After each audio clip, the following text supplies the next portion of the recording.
Con 11 en estos momentos y aquí está Ángel Verdugo. Ángel, ¿cómo estás? Buenos días. Pues vamos a decir muy bien, muy Qué bien. bueno. Buenos días. Buenos días a quienes nos escuchan en este momento.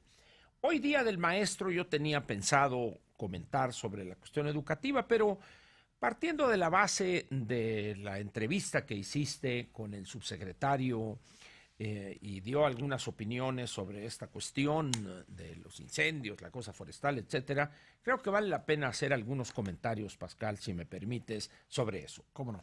Primeramente debemos decir que esta práctica de la tumba rosa y quema es un remanente quizá de la etapa precolombina o de la etapa primitiva. Cuando el hombre primitivo no entendía o sea, no había dominado la cuestión agrícola todavía, la forma más fácil era llegar, cortar, y luego se iba a otro lugar, o sea, era la vida todavía nómada, por decirlo de alguna manera.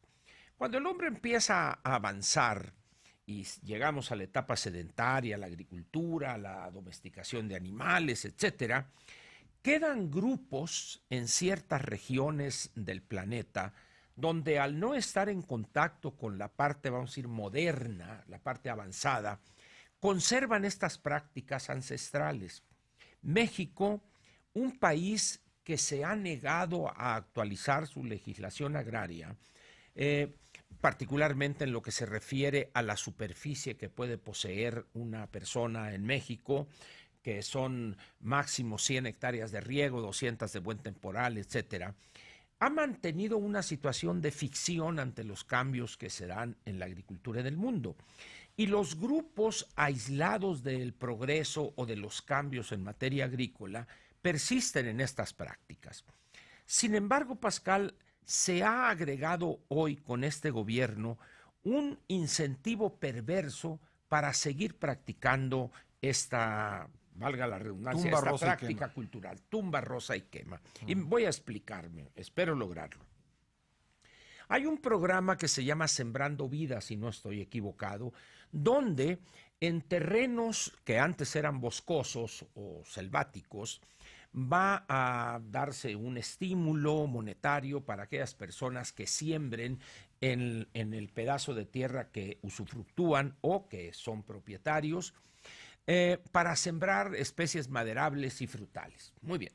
Si yo soy un poseedor o usufructuario de un pedazo de tierra donde he mantenido el bosque, automáticamente no me van a dar ese dinero. ¿Por qué? Porque ahí está forestado, vamos a decirlo. Entonces, ¿cuál es el incentivo de este programa Sembrando Vida? Que yo tumbe, roce y queme, porque en ese momento deforesto y en ese momento me van a dar ese dinero, mucho o poco. Sin embargo, la solución, Pascal, para corregir este tipo de problemas, evidentemente no son estos estímulos que, como digo, son más perversos que efectivos, porque además, en algunos casos, esas variedades de las cuales se habla, que muy genéricamente no son las más adecuadas para los ecosistemas en esa zona. Y la otra parte es que no se habla de qué hacer en aquellas zonas que tienen condiciones mucho más difíciles, particularmente zonas áridas y semiáridas. En aquellas zonas en el norte del país, por ejemplo, donde esa ganadería extensiva, no intensiva, que han deforestado al grado tal de que ahorita ni siquiera el monte bajo se ha mantenido, son eriales, son piedras, etcétera, pero como donde está el mayor número de habitantes es en el sureste y habitantes implica votos, pues entonces hacia allá iremos. Ahora, ¿qué es lo que procedería en estos casos? Ahí es donde la puerca tuerce el rabo, Pascal. En la medida en que nosotros mantengamos una serie de restricciones jurídicas para que llegue tecnología e inversión al campo, esta práctica va a continuar, particularmente en estados como Chiapas, donde hay cientos de miles de indígenas, por no decir millones de indígenas, que no tienen otra forma para sobrevivir que la tumba rosa y quema. Son, en primer lugar, pedazos sumamente pequeños los que deforestan, porque además no tienen la tecnología adecuada, pues porque de tenerla estarían en un estadio más avanzado, productivamente hablando. En esas condiciones, pues, estas soluciones, como Sembrando Vida, son soluciones falsas y en el mejor de los casos son soluciones parciales y temporales. En el momento en que este gobierno deje de tener recursos, como ya se advierte en estos momentos, pues en esa medida el programa se olvida, como tantos otros programas que han tenido por objeto sacar de la pobreza o de la marginación y miseria a millones de mexicanos. Aquí la pregunta que valdría la pena hacernos también, Pascal, en este tema es, ¿por qué si hay tantos funcionarios, gobernantes y mexicanos en general que se preocupan, se desgarran las vestiduras para ayudar a estos indígenas dejados de la mano del progreso, o etcétera? ¿Por qué siguen estando tan jodidos? ¿A qué se debe? Las razones también son varias. Primero, que las medidas que se anuncian no son las correctas. Y segundo, las más de las veces, aun cuando fueren correctas estas medidas, en realidad no se aplican, porque los recursos destinados para ellos se quedan en las etapas intermedias de la burocracia. Tenemos entonces la tormenta perfecta. Hoy, la tumba rosa y quema es una realidad dolorosa en este país.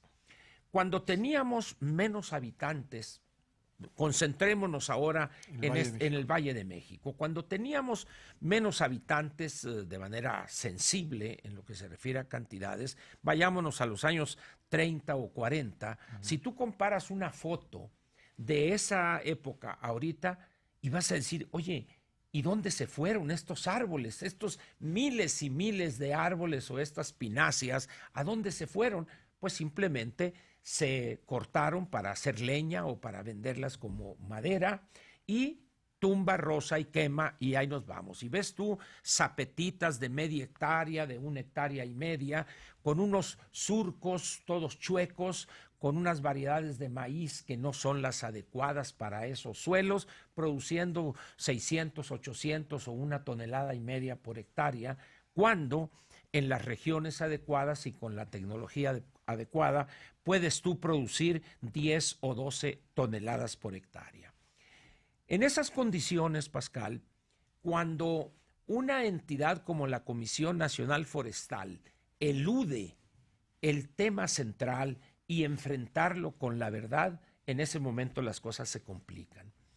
Hoy no solo la CONAFOR ha perdido recursos en términos presupuestales o presupuestarios, sino hay una gran cantidad de áreas de la administración pública a la que se le han recortado los montos asignados en años anteriores o en presupuestos anteriores, con miras a ese ahorro, entre comillas, destinarlo a programas sociales. Pero alguien se preguntará, bueno, ¿qué no podría ser un programa social llevar pues unos paquetes tecnológicos simples a estas zonas donde están indígenas o personas que no tienen un nivel educativo adecuado para conocer de semillas o cosas así? No, porque son muy pocos. Agarramos ese dinero y lo llevamos a donde están las grandes concentraciones, que son fundamentalmente las ciudades, y donde el porcentaje de votos a obtener el 2021, pues evidentemente es mucho más optimista. ¿Qué podemos decir al final de esto, Pascal? Que la tumba rosa y quema, o esas prácticas que no necesariamente es la tumba rosa y quema en el sentido clásico como lo conocemos, sino es cortar, tumbar árboles para hacer leña o simplemente para poder hacer que surja el pasto, para llevar ganado. Sí. Pero allí hay otro elemento con lo cual terminaría, Pascal, que es, en la medida en que tú tumbes árboles, lleves a animales a pastar ahí y acabes con la capa orgánica que las más de las veces es muy angosta, en esa misma medida las lluvias lo que hacen, al no haber esa barrera natural de las plantas, de los árboles, esa agua adquiere velocidad al ir cayendo por el efecto de la gravedad y la materia orgánica superficial se la lleva, es decir, la capa orgánica se la lleva y va a dar tierras abajo, por decirlo. De ahí que los deltas de los ríos sean partes muy fértiles, porque arrastran toda la materia orgánica de aguas arriba. Por eso es tan peligroso la deforestación en zonas otrora boscosas. Ahí está Haití, por ejemplo. Así es. Lo vemos en Sonora, incluso mi tierra, en la parte de arriba de la cuenca del río Yaqui. Ha habido gente que de manera clandestina tala el bosque o la zona boscosa y no hay un programa para restituir esos árboles, un porcentaje, no sé, por cada árbol que cortas, no sé, 500 o 600 brotes para que el porcentaje que se logre puedas tú mantener el equilibrio. Entonces, tú tienes una solve en las presas, de tal manera que el vaso de la presa que antes captaba, por decir algo, 3 millones de metros cúbicos, probablemente hoy sea 1.8 o 2 millones de metros cúbicos, reduciendo su capacidad de almacenamiento. Y todo eso se debe, Pascal, a la ignorancia o en un momento a esa ambición desmedida, que no importa causar un daño ahí en esa parte boscosa, pero también causar un daño aguas o río abajo. Y todo eso, Pascal, como no se ve en la Ciudad de México, como no hay asentamientos humanos grandes, por lo tanto no hay votos, nadie pela eso. De tal manera que la tumba rosa y quema, el corte o la tala clandestina de árboles va a seguir durante muchos años, Pascal. Ángel Verdugo, gracias. Nos vemos mañana y sí hablaremos mañana de la educación y de los antecedentes de la educación pública y su importancia en este país. Perfecto, aquí nos veremos. Hasta Gracias, mañana. Ángel. 9:22, una breve pausa, regresamos enseguida.